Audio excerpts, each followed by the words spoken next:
Hi, my sweet friends, and welcome back to Crochet Every Day with Judy. We are finishing up the adventures of Pinocchio today, starting with chapter 35. Pinocchio finds in the body of the dogfish. Whom does he find? Read this chapter and you will know.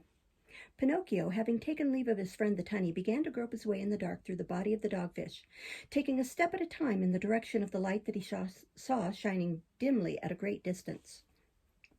The farther he advanced, the brighter became the light, and he walked and walked until at last he reached it, and when he reached it, what did he find? I will give you 1,000 guesses. He found a little table spread out, and on it a lighted candle stuck into a green glass bottle, and seated at the table was a little old man. He was eating some live fish, and they were so very much alive that whilst he was eating them, they sometimes even jumped out of his mouth. At this sight, Pinocchio was filled with such great and unexpected joy that he became almost delirious. He wanted to laugh, he wanted to cry, he wanted to say 1,000 things, and instead he could only stammer out a few confused and broken words. At last he succeeded in uttering a cry of joy, and opening his arms, he threw them round the little old man's neck and began to shout, "Oh, my dear papa, I have found you at last. I will never leave you more, never more, never more."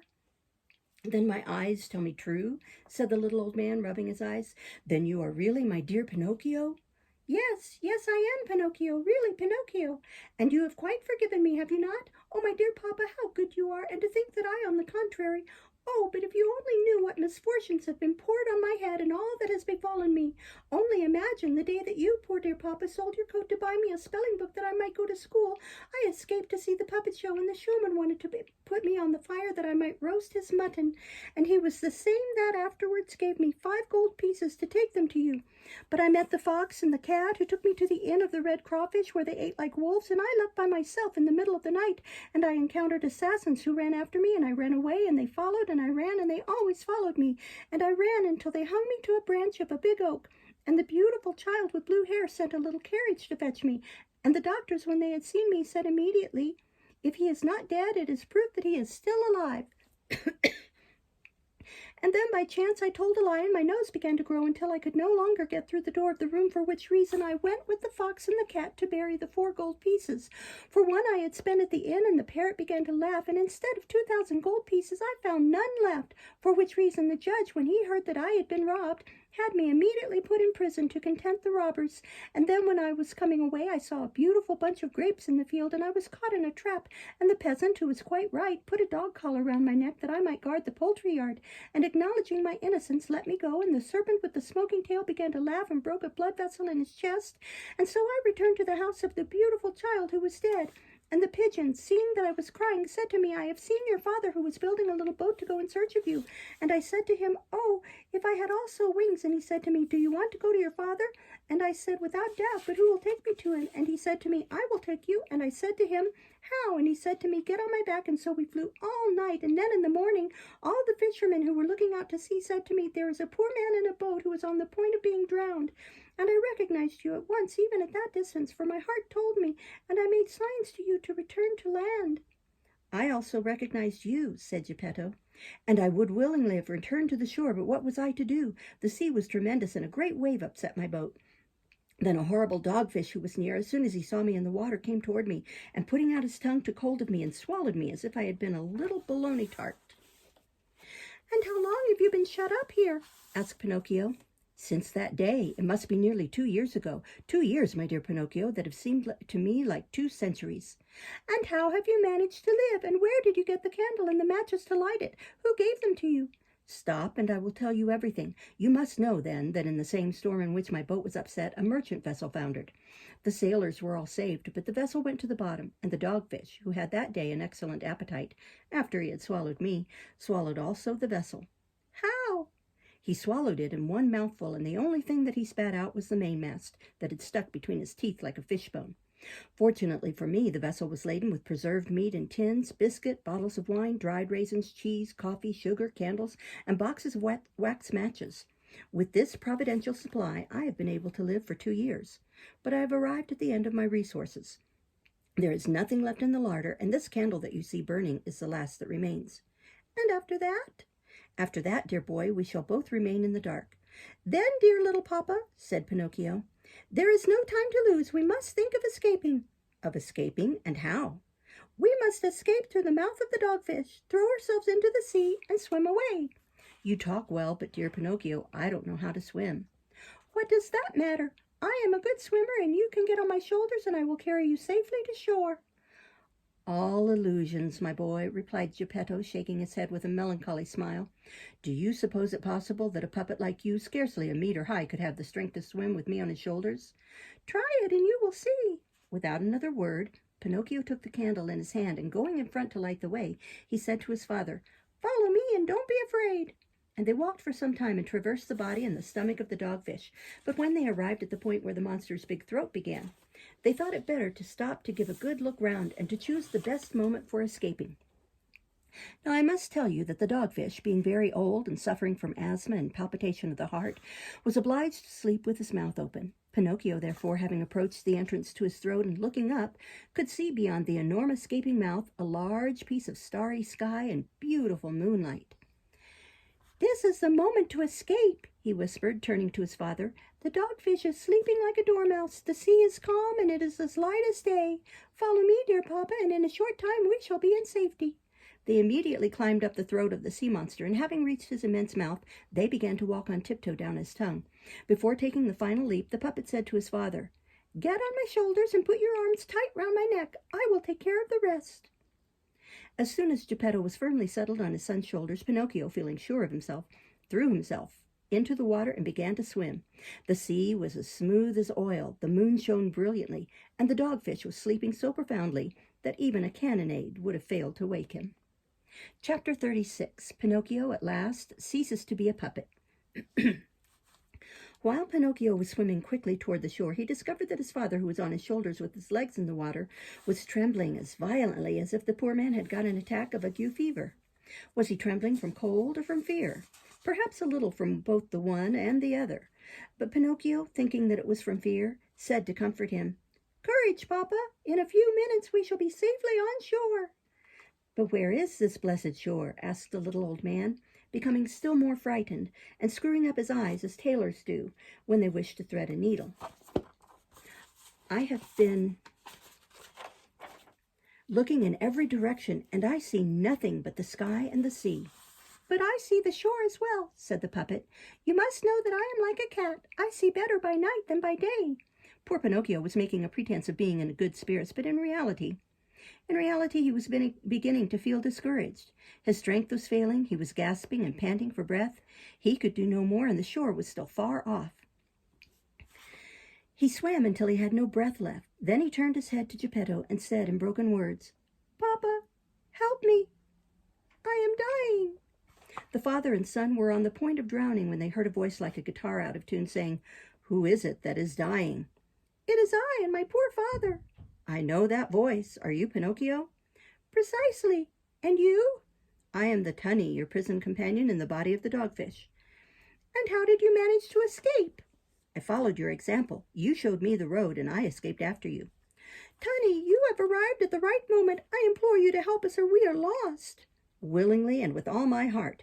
You must, both of you, take hold of my tail and leave me to guide you. I will take you on shore in 4 minutes. Geppetto and Pinocchio, as I need not tell you, accepted the offer at once, but instead of holding on by his tail, they thought it would be more comfortable to get on the tunny's back. Having reached the shore, Pinocchio sprang first on land that he might help his father to do the same. He then turned to the tunny and said to him in a voice full of emotion, My friend, you have saved my papa's life. I can find no words with which to thank you properly. Permit me at least to give you a kiss as a sign of my eternal gratitude. The tunny put his head out of the water, and Pinocchio, kneeling on the ground, kissed him tenderly on the mouth. At this spontaneous proof of warm affection, the poor tunny, who was not accustomed to it, felt extremely touched, and ashamed to let himself be seen crying like a child, he plunged under the water and disappeared.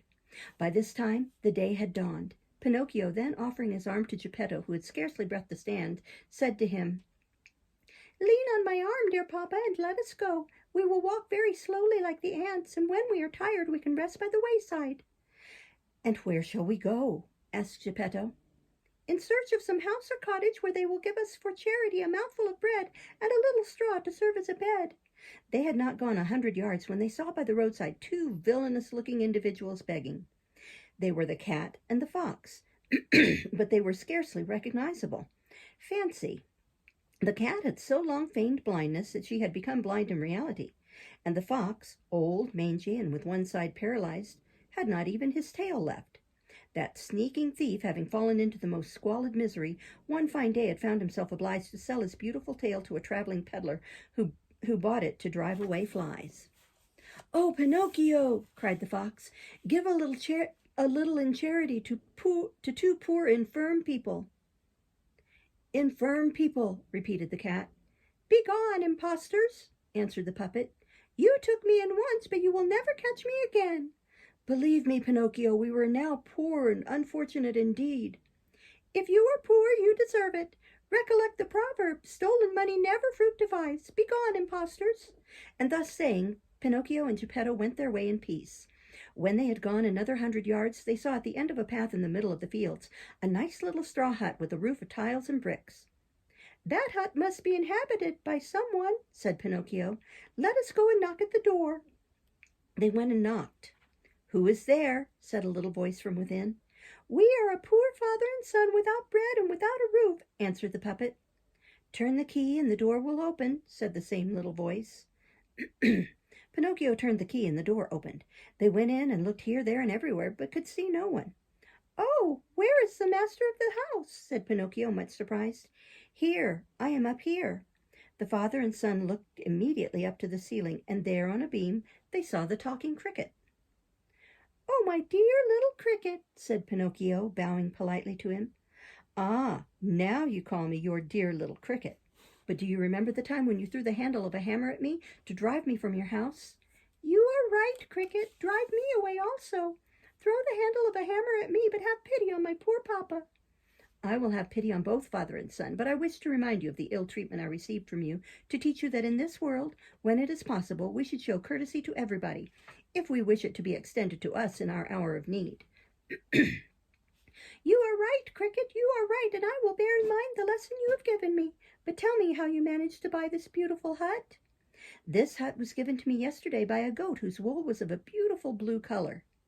"And where has the goat gone?" asked Pinocchio with lively curiosity. "I do not know." "And when will it come back?" "It will never come back. It went away yesterday in great grief and bleeding. It seemed to say, 'Poor Pinocchio, I shall never see him more. By this time the Dogfish must have devoured him.'" "Did it really say that? Then it was she, it was she. It was my dear little fairy," exclaimed Pinocchio, crying and sobbing. When he had cried for some time, he dried his eyes and prepared a comfortable bed of straw for Geppetto to lie down upon. Then he asked the cricket, "Tell me, little cricket, where can I find a tumbler of milk for my poor papa?" 3 fields off from here there lives a gardener called Giangio, who keeps cows. Go to him, and you will get the milk you are in want of." Pinocchio ran all the way to Giangio's house, and the gardener asked him, "How much milk do you want?" "I want a tumblerful." "A tumbler of milk costs a halfpenny. Begin by giving me the halfpenny." "I have not even a farthing," replied Pinocchio, grieved and mortified. "That is bad, puppet," answered the gardener. "If you have not even a farthing, I have not even a drop of milk." "I must have patience," said Pinocchio, and he turned to go. "Wait a little," said Giangio. "We can come to an arrangement together. Will you undertake to turn the pumping machine?" "What is the pumping machine?" "It is a wooden pole which serves to draw up the water from the cistern to water the vegetables." "You can try me." "Well, then, if you will draw 100 buckets of water, I will give you in compensation a tumbler of milk." "It is a bargain." Giangio then led Pinocchio to the kitchen garden and taught him how to turn the pumping machine. Pinocchio immediately began to work, but before he had drawn up the 100 buckets of water, the perspiration was pouring from his head to his feet. Never before had he undergone such fatigue. "Up until now," said the gardener, "the labor of turning the pumping machine was performed by my little donkey, but the poor animal is dying." "Will you take me to see him?" said Pinocchio. "Willingly." When Pinocchio went into the stable, he saw a beautiful little donkey stretched on the straw, worn out from hunger and overwork. After looking at him earnestly, he said to himself, much troubled, "I am sure I know this little donkey. His face is not new to me." And bending over him, he asked him in asinine language, "Who are you?" At this question, the little donkey opened his dying eyes and answered in broken words in the same language, "I am Candlewick." And having again closed his eyes, he expired. poor Candlewick, said Pinocchio in a low voice, and taking a handful of straw, he dried a tear that was rolling down his face. "Do you grieve for a donkey that cost you nothing?" said the gardener. "What must it be to me, who bought him for ready money?" "I must tell you, he was my friend." "Your friend?" "One of my schoolfellows." "How?" shouted Giangio, laughing loudly. "How? Had you donkeys for schoolfellows? I can imagine what wonderful studies you must have made." The puppet, who felt much mortified at these words, did not answer, but taking his tumbler of milk, still quite warm, he returned to the hut. And from that day, for more than 5 months, he continued to get up at daybreak every morning to go and turn the pumping machine, to earn the tumbler of milk that was of such benefit to his father in his bad state of health. Nor was he satisfied with this, for during the time that he had over, he learnt to make hampers and baskets of rushes, and with the money he obtained by selling them, he was able with great economy to provide for all the daily expenses. Amongst other things, he constructed an elegant little wheelchair in which he could take his father out on fine days to breathe a mouthful of fresh air. By his industry, ingenuity, and his anxiety to work and to overcome difficulties, he not only succeeded in maintaining his father, who continued infirm, in comfort, but he also contrived to put aside 40 pence to buy himself a new coat. One morning he said to his father, "I am going to the neighboring market to buy myself a jacket, a cap, and a pair of shoes. When I return," he added, laughing, "I shall be so well dressed that you will take me for a fine gentleman." And leaving the house, he began to run merrily and happily along. All at once he heard himself called by name, and turning round he saw a big snail crawling out from the hedge. "Do you not know me?" asked the snail. "It seems to me, and yet I am not sure." "Do you not remember the snail who was lady's maid to the fairy with the blue hair? Do you not remember the time when I came downstairs to let you in, and you were caught by your foot which you had stuck through the house door?" "I remember it all," shouted Pinocchio. "Tell me quickly, my beautiful little snail, where have you left my good fairy? What is she doing? Has she forgiven me? Does she still remember me? Does she still wish me well? Is she far from here? Can I go and see her?" To all these rapid, breathless questions, the snail replied in her usual phlegmatic manner. "My dear Pinocchio, the poor fairy is lying in bed at the hospital." "At the hospital?" "It is only too true. Overtaken by 1,000 misfortunes, she has fallen seriously ill, and she has not even enough to buy herself a mouthful of bread." "Is it really so? Oh, what sorrow you have given me! Oh, poor fairy, poor fairy, poor fairy! If I had 1,000,000, I would run and carry it to her. But I have only 40 pence. Here they are. I was going to buy a new coat. Take them, snail, and carry them at once to my good fairy." "And your new coat?" "What matters my new coat? I would sell even these rags that I have got on to be able to help her. Go, snail, and be quick, and in 2 days return to this place, for I hope I shall then be able to give you some more money. Up to this time I have worked to maintain my papa. From today I will work 5 hours more, that I may also maintain my good mamma. Goodbye, snail. I shall expect you in 2 days." The snail, contrary to her usual habits, began to run like a lizard in a hot August sun. That evening Pinocchio, instead of going to bed at 10 o'clock, sat up till midnight had struck, and instead of making 8 baskets of rushes, he made 16. Then he went to bed and fell asleep, and whilst he slept, he thought that he saw the fairy smiling and beautiful, who, after having kissed him, said to him, "Well done, Pinocchio. To reward you for your good heart, I will forgive you for all that is past." Boys who minister tenderly to their parents and assist them in their misery and infirmities are deserving of great praise and affection, even if they cannot be cited as examples of obedience and good behavior. Try and do better in the future, and you will be happy. At this moment his dream ended, and Pinocchio opened his eyes and awoke. But imagine his astonishment when, upon awakening, he discovered that he was no longer a wooden puppet, but that he had become instead a boy, like all other boys. He gave a glance round and saw that the straw walls of the hut had disappeared, and that he was in a pretty little room, furnished and arranged with a simplicity that was almost elegance. Jumping out of bed, he found a new suit of clothes ready for him, a new cap, and a pair of new leather boots that fitted him beautifully. He was hardly dressed when he naturally put his hands in his pocket and pulled out a little ivory purse on which these words were written: "The fairy with blue hair returns the 40 pence to her dear Pinocchio, and thanks him for his good heart." He opened the purse, and instead of 40 copper pennies, he saw 40 shining gold pieces, fresh from the mint. He then went and looked at himself in the glass, and he thought he was someone else, for he no longer saw the usual reflection of a wooden puppet. He was greeted instead by the image of a bright, intelligent boy with chestnut hair, blue eyes, and looking as happy and joyful as if it were the Easter holidays. In the midst of all these wonders, succeeding each other, Pinocchio felt quite bewildered, and he could not tell if he was really awake or if he was dreaming with his eyes open. "Where can my papa be?" he exclaimed suddenly, and going into the next room, he found old Geppetto quite well, lively, and in good humor, just as he had been formerly. He had already resumed his trade of wood carving, and he was designing a rich and beautiful frame of leaves, flowers, and the heads of animals. "Dear papa," said Pinocchio, throwing his arms round his neck and covering him with kisses, "how can this sudden change be accounted for?" "This sudden change in our home is all your doing," answered Geppetto. "How am I doing?" "Because when boys who have behaved badly turn over a new leaf and become good, they have the power of bringing content and happiness to their families." "And where has the old wooden Pinocchio hidden himself?" "There he is," answered Geppetto, and he pointed to a big puppet leaning against a chair with his head on one side, its arms dangling and its legs so crossed and bent that it was really a miracle that it remained standing.